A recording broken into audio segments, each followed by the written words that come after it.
Hello दोस्तों, welcome back to my channel. अगर आपने अभी तक मेरे चैनल को सब्सक्राइब नहीं किया है तो जल्दी से मेरे चैनल को सब्सक्राइब कर दें। एपिसोड 19 की शुरुआत में मिस्टर ही की बेटी चियांगिंग से कहती है कि मेरी मॉम ने कुछ सामान यांग को देने के लिए कहा है। चियांगिंग तो इसके लिए मना कर रहा होता है, लेकिन मिस्टर ही की बेटी ये सामान चियांगिंग को देते हुए कहती है कि तुम तो जानते ही हो कि वो हमारी फैमिली में पला बड़ा है और मेरे पेरेंट्स उसको बिल्कुल अपने बेटे की तरह ही ट्रीट करते हैं, इसलिए तुम ये सारा सामान उसको दे देना। रात में जब ये यांग वापिस आता है तो ये सामान देखकर चियांगिंग से कहता है कि क्या ये तुम लाए हो। तो चियांगिंग कहता है कि ये मुझे किसी ने दिया है तो मैं ये सामान तुम्हारे साथ शेयर कर रहा हूँ। लेकिन ये फूड आइटम देखकर यांग को अंदाजा हो जाता है कि ये सब मिस्टर ही ने भिजवाया है। चियांगिंग कहता है कि तुम मिस्टर ही से कब मिलने के लिए जाओगे। यांग कहता है कि मिस्टर ही की तबीयत खराब है, हो सकता है कि मुझसे मिलने के बाद उनकी तबीयत और खराब हो जाए। ये कहकर यांग बाहर आ जाता है। यिनगा इससे नाराज होती है, इसी वजह से यांग का मूड खराब होता है। चियांगिंग इसके पास आते हुए कहता है कि ये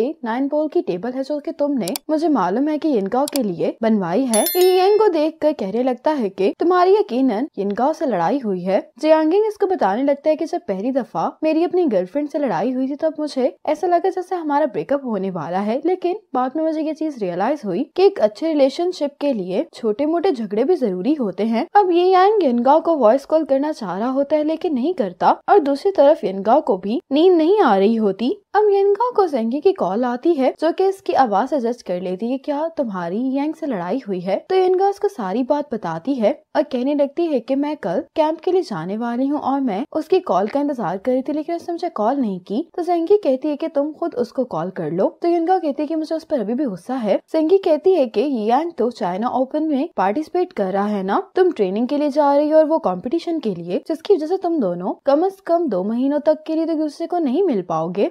ज़ेंगी से कहती है कि मैं मजीद बात नहीं करना चाहती, इसलिए ये कॉल बंद कर देती है। अब सुबह 5 बजे चियांगिंग की आंख खुलती है तो ये यांग अभी तक जाग रहा होता है। चियांगिंग इसको कहते हैं कि अब तुम चूंकि सो नहीं पा रहे हो तो क्यों ना तुम यिनगाओ के लिए अच्छा सा ब्रेकफास्ट लेकर जाओ। लेकिन ये यांग इसकी बात का कोई भी जवाब नहीं देता। अब यिनगाओ जल्दी से बाकी सब लोगों के साथ ट्रेनिंग कैंप के लिए निकल जाती है। यिनगाओ भी यहाँ से गई होती है और इतने में यहाँ पर यांग भी आ जाता है। यांग की वजह से आज भी यिनगाओ का मूड खराब होता है। अब ये यांग यिनगाओ को मैसेज करता है कि मैं तुमसे बात करना चाहता हूँ। ये यांग यहीं पर यिनगाओ के लिए ब्रेकफास्ट लेकर इसके मैसेज का इंतजार करने लगता है। अब यिनगाओ की बस रेस्ट एरिया पर रुकती है। सभी लोग कुछ न कुछ खाने के लिए चले जाते हैं लेकिन यिनगाओ बस में ही बैठी रहती है। इसके कोच इसे कहते भी हैं कि तुम क्यों नहीं उतर रही। तो यिनगाओ कहती है कि मैंने घर पर ही खा लिया था। अब यिनगाओ ये यांग के मैसेज देखकर इसको कॉल कर लेती है। ये यांग यिनगाओ से कहता है कि क्या तुम अभी भी मुझ पर गुस्सा हो। यिनगाओ इस बात का जवाब नहीं देती तो ये यांग कहता है कि मैं तुम्हारे लिए ब्रेकफास्ट लेकर तुम्हारी कम्युनिटी में आया हूँ। अगर तुम जाग गई हो तो कुछ देर के लिए तुम बाहर आ जाओ, लेकिन ज्यादा जल्दी करने की जरूरत नहीं है, मैं तुम्हारा इंतजार करूंगा। यिनगाओ कहती है कि मैं घर पर नहीं हूँ, मैं ट्रेनिंग कैंप जा रही हूँ। ये यांग से कहती है कि तुमने कल रात मुझे कॉल नहीं की, इसलिए मुझे तुम पर गुस्सा था और मैंने डिसाइड किया कि मैं बाकी सबके साथ ही ट्रेनिंग कैंप चली जाऊंगी, वरना हमारी मुलाकात हो सकती थी। ये यांग कहते हैं कि जब तुम वापस आओगी तो मुझे बता देना। और ये यिनगाओ से कहते हैं कि मैं तुम्हें बहुत मिस कर रहा हूँ। ये कहकर ये यांग कॉल बंद कर देता है। अब ये यांग एक बाइक्स की शॉप पर आता है। ये यांग इस शॉप पर आकर बाइक्स को देखने लगता है। अब यिनगाओ के कोच अपनी बेटी से बात कर रहे होते हैं कि मेरी तुम्हारी मॉम से कल छोटी सी लड़ाई हो गई थी, इसी वजह से तुम्हारी मॉम ने मुझे सारी रात इग्नोर किया है। मुझे परेशानी हो रही है कि शायद वो अभी भी मुझ पर गुस्सा है, इसीलिए तुम अपनी मॉम को शॉपिंग करवाने के लिए ले जाओ। अपने कोच की बात सुनकर यिनगाओ को रिग्रेट हो रहा होता है कि इसको गुस्से में इतनी जल्दी यहाँ पर नहीं आना चाहिए था। यिनगाओ के कोच कहने लगते हैं कि तुम्हारा ट्रेनिंग कैंप काफी लंबा है तो तुम्हें एक दिन और घर रुक कर थोड़ा सा एंजॉय करना चाहिए था। एक एथलीट होना मुश्किल होता है क्योंकि कभी कभी तो एथलीट्स को छुट्टियां मिलती हैं। ये बात सुनकर यिनगाओ को यांग के लिए बुरा लगने लगता है और ये अपने कोच से कहती है कि मैं अपने घर पर कुछ भूल आई हूँ, इसीलिए मुझे जल्दी से घर वापस जाना होगा। इसके कोच कहते हैं कि तुम कैसे जाओगी। तो यिनगाओ कहती है कि मैं कैब लेने वाली हूँ। ये कहकर यिनगाओ यहाँ से चली जाती है। अब ये यांग जब वापस आता है तो चियांगिंग इससे कहता है कि मुझे तुम्हारा एक सूट चाहिए क्योंकि मुझे एक लड़की से मिलने के लिए जाना है। ये यांग इसके बारे में पूछता है तो चियांगिंग इसको बताता है कि मेरी उस लड़की से ब्लाइंड डेट के जरिए मुलाकात हुई थी, उसकी लास्ट ईयर ही डिवोर्स हुई है।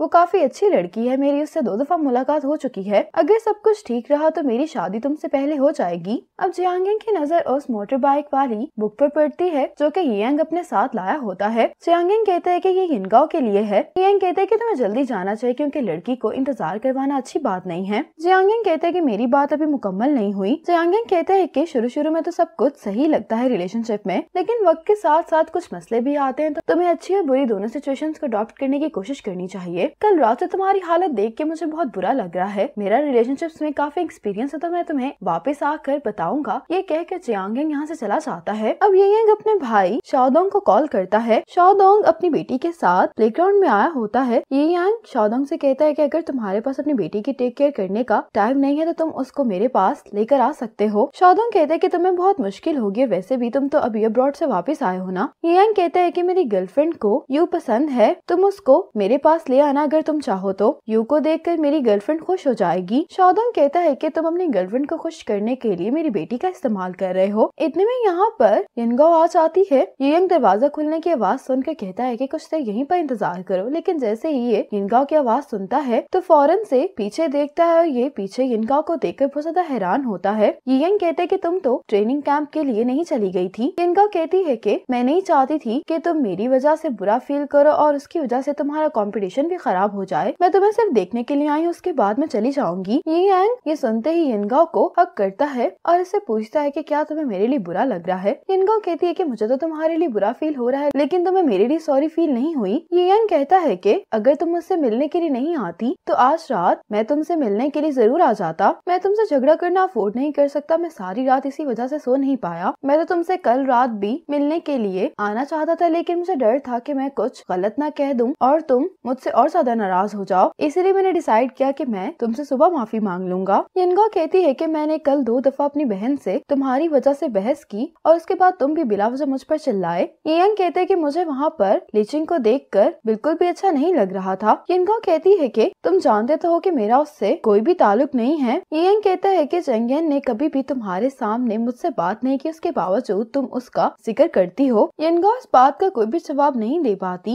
यियांग इससे पूछता है कि तुम्हें कब वापस जाना है, तो यिनगाओ कहती है कि मुझे आज रात तक वहाँ पर पहुँचना है। यियांग कहता है कि फिर तो हमारे पास टाइम है। यियांग कहता है कि किसने मुझसे कहा था कि अगर वो नाराज हो तो उसको कुछ अच्छा सा खिलाकर मनाया जा सकता है। यिनगाओ इस बात का भी जवाब नहीं दे पाती। यियांग कहता है कि मैं तुम्हें चेरीज देना चाहता था, लेकिन तुम उस दिन रुकी ही नहीं, मैंने तुम्हें आवाज भी दी थी। अब ये यियांग यिनगाओ को किस करता है और फिर ये यिनगाओ को अपना नेकलेस दिखाने लगता है जिसमें इसने पॉइंटर इंस्टॉल कर लिया होता है। यियांग कहता है कि ये पॉइंटर तुम हो। ये सुनकर यिनगाओ को बहुत अच्छा लगता है। यियांग कहता है कि पहले मैं इसको इसलिए पहना करता था क्योंकि मुझे अपनी डायरेक्शन का नहीं पता था, लेकिन तुम्हारे आने के बाद मुझे मेरी डायरेक्शन मिल गई है। यिनगाओ इससे पूछती है कि तुमने ये कब करवाया। यियांग कहता है कि तुम्हारे जाने के बाद। यियांग कहते हैं कि उस आदमी ने ये भी पूछा था कि गाओ मेरी बेटी का नाम है, तो यिनगाओ कहती है कि फिर तुमने इस बात का क्या जवाब दिया। यियांग कहते हैं कि मैंने कहा कि ये मेरी बेटी के लिए नहीं बल्कि मेरी वाइफ के लिए है। यिनगाओ ये सुनकर मुस्कुराने लगती है। अब यियांग यिनगाओ को यही चेरीज खाने के लिए दे देता है।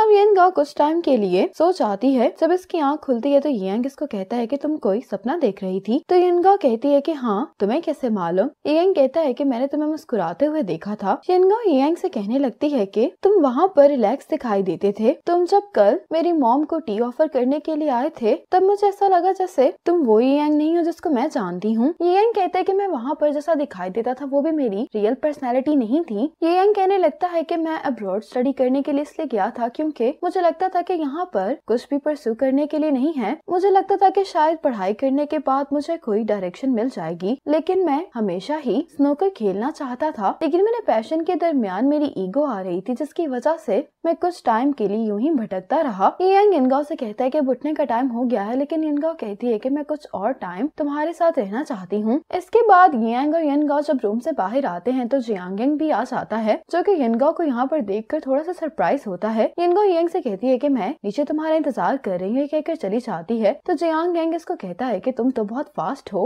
यियांग भी इस बात पर हंसता हुआ यहाँ से चला जाता है। अब यियांग यिनगाओ को जब पार्किंग एरिया में लेकर आता है तो यिनगाओ कहती है कि क्या तुमने न्यू कार ली है, तो यियांग कहता है कि हाँ। अब यियांग यिनगाओ को छोड़ने के लिए आ जाता है और यहाँ पर यिनका देखती है कि लिनलिन भी अभी पहुंची होती है। सामने एक कपल का झगड़ा हो रहा होता है, जिसको देखकर यिनका कहने लगती है कि शादी के बाद झगड़े बहुत बढ़ जाते हैं ना। ये यांग को बताती है कि मेरी एक सिस्टर इन लॉ है, विंटर ब्रेक में मैं उसके घर पर रहने के लिए गई थी और मैंने देखा कि वो दोनों आपस में बहुत ज्यादा लड़ा करते थे। और बिल्कुल इसी तरह जब मैं छोटी थी तो मेरी बहन ने मुझे बताया था कि मेरी मॉम और उनके एक्स हस्बैंड भी हमेशा लड़ा करते थे, इसी वजह से मुझे शादी से बहुत डर लगता है। यांग कहता है कि हर कोई डिफरेंट होता है। शिनका कहती है कि क्या शादी करना जरूरी है, ऐसे भी तो रिलेशनशिप में रहा जा सकता है, क्योंकि अगर शादी के बाद रिलेशनशिप खराब हो जाता है तो फिर शादी का क्या फायदा। क्या तुमने कभी इस बारे में सोचा है? यांग कहते हैं कि मेरे लिए जब तक तुम मेरे साथ हो तो जैसा कि मैंने कहा था कि मैं तुम्हारे आइडियाज को अडॉप्ट करूंगा। ये सुनकर यिनगा को अच्छा लगता है। अब मेंगशा दोंग हेड कोच के साथ आता है और इनकी मुलाकात यहाँ पर लिनलिन से हो जाती है। हेड कोच बताने लगते हैं कि इस दफा के वुमेन्स 9 बोल की इंचार्ज लिनलिन है। मेंगशा दोंग कहता है कि मैं जानता हूँ। लिनलिन कहती है कि मैं तुम्हारे क्लब को काफी अच्छे से जानती हूँ, तो अगर किसी चीज की जरूरत हुई तो तुम मुझे बता सकते हो। ये कहकर लिनलिन यहाँ से चली जाती है। अब मेंगशा दोंग यहाँ पर खड़ी एक कार के नंबर प्लेट को बहुत गौर से देख रहा होता है। फिर ये लीचिंग को मैसेज करता है और पूछता है कि जियांग की कार का क्या नंबर है। लीचिंग इसको कॉल करके पूछता है कि क्या तुम्हारी मुलाकात जियांग से हुई है। मेंगशा दोंग कहता है कि नहीं, मैंने उसकी कार को ट्रेनिंग कैंप में देखा है। लीचिंग कहता है कि मैं परेशान हो गया था कि शायद तुम्हें कुछ हो गया है। मेंगशा दोंग इसी कार को देखते हुए कॉल बंद कर देता है और इसी मोमेंट पर एपिसोड 19 खत्म हो जाती है।